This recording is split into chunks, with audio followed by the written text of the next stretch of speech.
এই রায়তে আমরা অত্যন্ত খুশি এবং এই রায় ঐতিহাসিক রায়। আগামী দিন অনেক রাজ্যকেও এই রায় পথ দেখাবে। আর আমরা নির্বাচন করতে চেয়েছিলাম, আমরা সুপ্রিম কোর্টে যাব না, এই রায় মেনে নির্বাচন যাতে অত্যন্ত সুন্দরভাবে গণতান্ত্রিক পদ্ধতিতে নির্বিঘ্ন হয় তার ব্যবস্থা করব, কোনো অসুবিধা হবে না।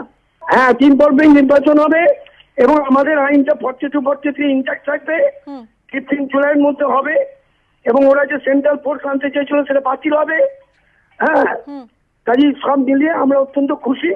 জনগণের চয়, আইনের চয় এবং মহামান্য আদালত যা রায় দিয়েছেন অত্যন্ত বাস্তবধর্মী এবং এটাকে রূপায়ণ করলে দেশের রাজ্যেরও মঙ্গল হবে। এই কোর্টে আমাদের এই যে প্যারামিলিটারিটাই আমাদের সবচেয়ে বড় প্রবলেম ছিল। বাকি তো আমরা এগুলো এপিটে বলেই দিয়েছিলাম যে আমরা সশস্ত্র পুলিশ দেবো। কাজে এটা সম্পূর্ণভাবে আমাদের এবং আমাদের আইনের চয় হয়েছে এবং অত্যন্ত বাস্তবধর্মী রায় হয়েছে। আমরা রায়কে স্বাগত জানাই এবং আমরা নির্বাচনও করব সুষ্ঠুভাবে।